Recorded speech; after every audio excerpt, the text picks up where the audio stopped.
Tonight, affordability seems to be the buzzword of the moment. Democrats have been riding high on their sweeping election wins this week, which were largely a referendum on the economy and, of course, affordability. But President Trump thinks that they were all running on a lie. Which they campaigned on, they lied because they talked about, oh, prices are up. No, prices are down under the Trump administration, and they're down substantially. We did a great job on groceries and affordability. The only problem is the fake news. You people don't want to report it. They said, oh, I don't want to talk about affordability.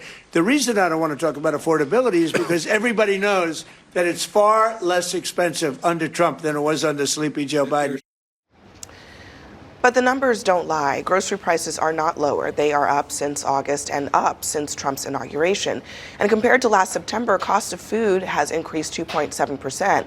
How about specific groceries like coffee, which many people are noticing, meat, baked goods, fruits, vegetables, they all cost more. Beef is the only item that Trump has admitted to getting more expensive. And today he announced that he is asking the Justice Department to investigate meatpacking companies for, quote, illicit collusion, price fixing, and price manipulation. Maybe Trump's thinking in downplaying these grocery prices is that Americans aren't feeling it. Well, that is not true either. A recent poll found 62% of Americans say that the cost of food is going up, while only 7% say that it is going down. And Natasha, I want you to break this down for me, because this week, first of all, there are two things happening. We've been in a government shutdown, so we don't have actually a great employment picture in the country. But what we do know is this: 153,000 jobs were cut last month. This is according to a report by Challenger Gray and Christmas. That's a 175% increase compared to last year. 1 million layoffs so far this year, which is a 65% increase year over year. So it feels like there are things happening in the economy that are not positive, and people are starting to whisper about belt tightening. What are you seeing? So there are two pieces of this that are really quite challenging. One you're already getting at, Abby, which is, and it's not just with respect to the labor market, with respect to inflation as well, we do not have private sector data that allows us to form a full picture of what's happening in the economy as a result of this shutdown. And so what we can do is rely on the folks at Challenger who are putting out data that says that we are in the worst place from a picture of announced layoffs at this point that we have been in the last 2 decades. And we are, if you look at the data that we were getting before the shutdown, we knew that the labor market was starting to cool. Youth unemployment was at its highest rate in the last decade. That's actually not altogether that surprising. It's kind of a result of the policies that this administration has pursued, because my colleagues and I at the Budget Lab at Yale, we've been estimating the impact of these tariffs that this administration has put forth. We're at about an 18% tariff rate. That means the economy is going to shrink by about 0.4%. Prices are going to go up by about $2,000, and we're going to lose about 400,000 jobs, and that all is what we are starting to see. And the irony about all of this is that this is exactly what the Trump administration, and frankly many of those who wanted to see Biden step aside, were arguing, that the argument of, oh, all the numbers are great, everything looks good, nothing to see here, you're fine, didn't work. You can't tell people to deny their own reality by citing some fake numbers. Even on top of that, okay, so Trump today and his, he's accusing, these meat packing companies of collusion. I remember a year ago when Kamala Harris was campaigning on price gouging. Here's what she was saying at the time.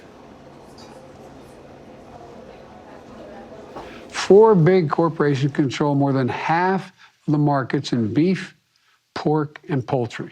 Without meaningful competition, farmers and ranchers don't get to choose who they sell to. Or put another way, our farmers and ranchers have to pay whatever these 4 big companies say they have to pay, by and large. But that's only half of it. These companies can use their position as middlemen to overcharge grocery stores and ultimately families. I will work to pass the first ever federal ban on price gauging on food. I'm not going to apologize for the fact that we need to actually deal with accountability when these, not all, in fact, most don't, but when companies are taking advantage of the desperation and the need of the American people. Again, Republicans ridiculed her for that, and Trump is using a very similar playbook And I don't want to get into difference the between price controls and price gouging and consumer protection investing. What I'm talking about is what Trump is saying, which is what Biden was saying, which is that there are a few companies that can set the prices, and they set the prices for the entire marketplace, essentially. Look, you can argue about the good or the bad of that, but the bottom line is that that entire strategy of just dealing with sort of individual industries and not dealing with the broader consumer sentiment is one of the reasons that Joe Biden and Kamala Harris lost the last election. And Trump is doing the same thing now. No, I don't agree with any of that, right? There shouldn't be price controls, shouldn't be taken on singular industries.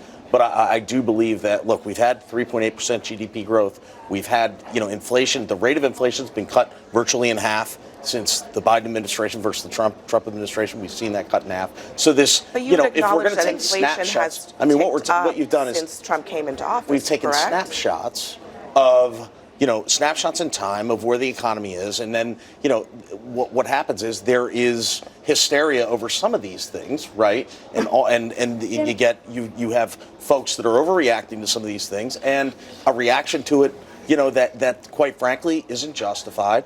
And when we have a shutdown right now that's impacting the hearts and minds of everybody in this country. What do you think? So of course, what do people you are think not $100 in a good more? place. What do you think is are not not justified? overreacting? Yeah. What do you think people are overreacting? So I think, look, if inflation is coming down, which it has come down, the average inflation rate has come down. Prices have not come down. Hold on a second. Yeah. But average inflation rate has come down. The point on the inflation piece, as it relates to Trump, is that inflation was trending downward, and now it's trending back up. That is part of the problem.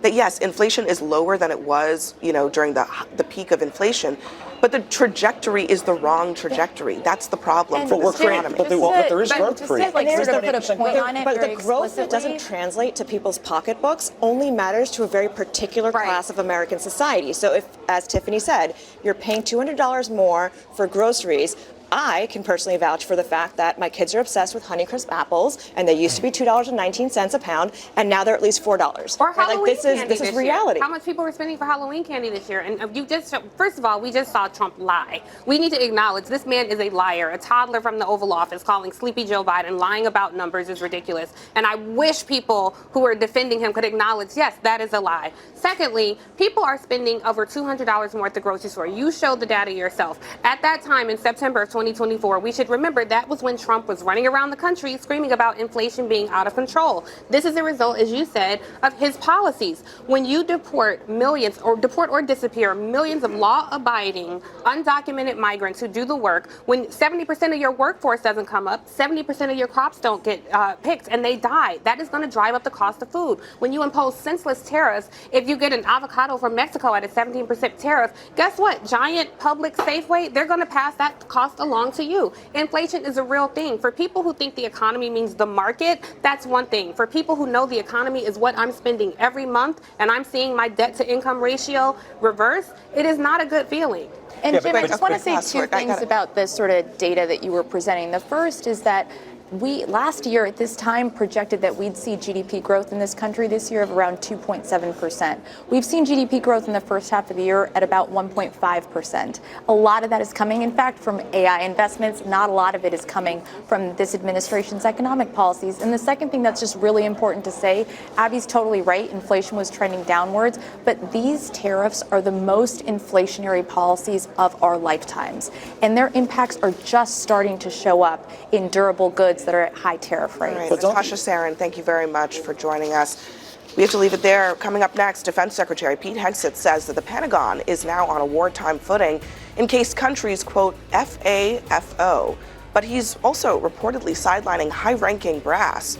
We'll discuss. That's next.